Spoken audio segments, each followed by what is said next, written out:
tweeted this out on Twitter, and these were clips only from today. So today is May the 16th.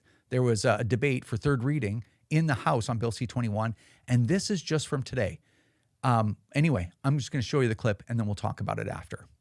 By organizations like the CCFR.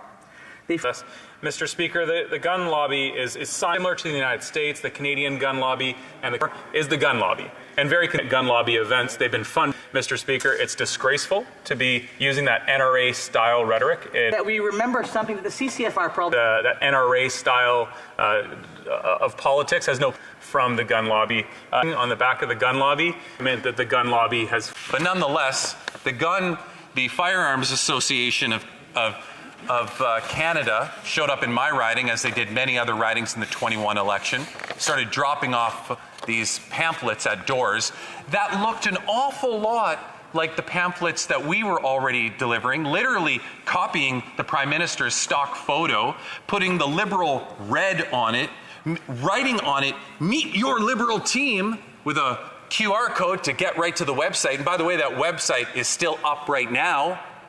I just went to it. They have no problem encouraging their partners to go into ridings and drop off these pamphlets to try to trick Canadians into thinking that, oh, this is a genuine Meet Your Liberal Team flyer. I can go to this website and see who the candidates are that are running. No, this was a flyer that was printed, manufactured, links to a website, all under the control of the Canadian Coalition for Firearms Rights.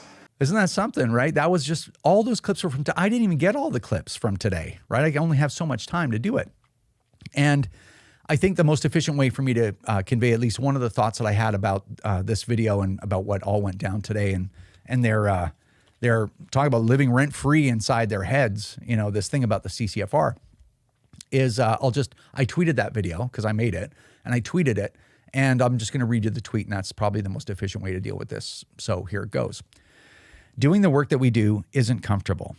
We are lied about, slandered, and cry-bullied by some of the worst people to ever take a public paycheck, and I mean that 100%. I really do.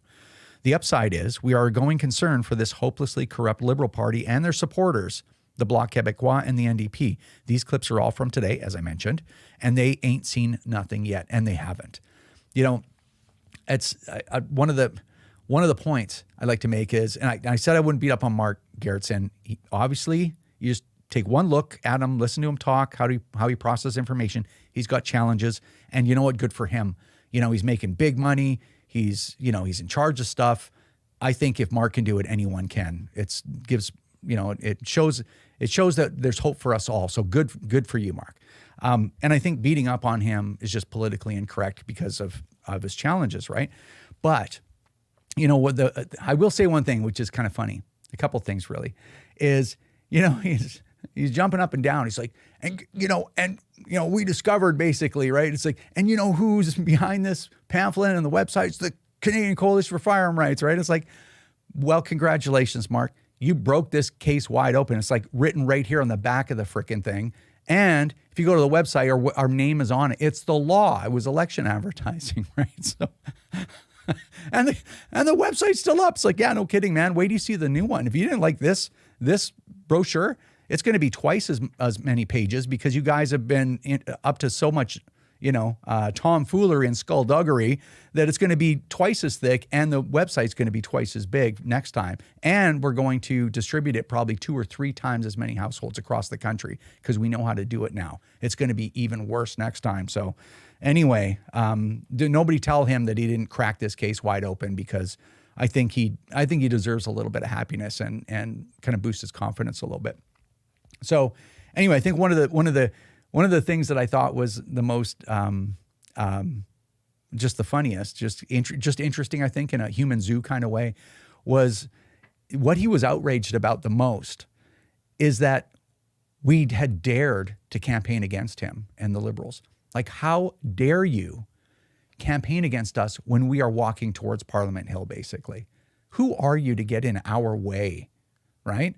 And, it's just, so I thought that's how democracy works. I thought that's how election works, right? You tell tell Canadians what you're going to do and what your great ideas are. You tell them why they shouldn't make other choices. You give them your opinion. And at the end of the day, people vote. But anyway, can you imagine somebody like Mark Gerretsen being in charge of military assets or the police? Like, can you imagine? Just like I've said about Bill Blair, throughout history, you look at some of the biggest villains in human history that have done terrible, terrible things. And you're like, well, how does a human being do that? It's like, those people are around. They're around today. That same psychological pattern, that same psychological vulnerability in people, sadistic tendencies that people have, the narcissism and stuff like that. They just don't have the opportunity for that to come out in them, right? But those kinds of people, they are everywhere. So anyway, I just thought that was really interesting.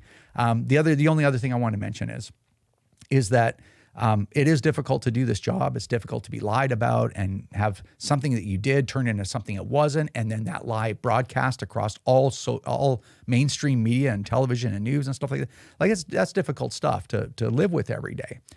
But on the other hand, man, are we getting to them or what? We can't change the government, as I said, and I said that earlier tonight. But man, are we making them fight for every inch? Man, we are making them pay. And that is our role right now. That is our role until there's an election and these people are gone. They're out of the seat of power. That's our role, and we are doing it. And we couldn't do it without all of you. We just couldn't do it. And while this is uncomfortable, while there's other things I could do that'd be a lot less stressful, for a living, unlike Mark, I do have other options. It is, and I've said it before, it is an absolute privilege to work on all your behalf because it enables me as an individual gun owner to swing so far above my weight, it's almost inconceivable. I could never be in this position without all of you.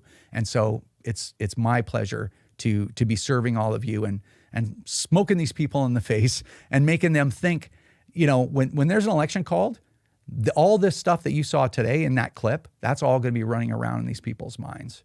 So you know what? As gun owners, you're not powerless. As individual Canadians, you're not powerless, because when we stand together, we swing a pretty big stick. Remember, if you don't stand up for your own ability to own and use firearms, who will? Join the CCFR or donate right now at www.firearmrights.ca.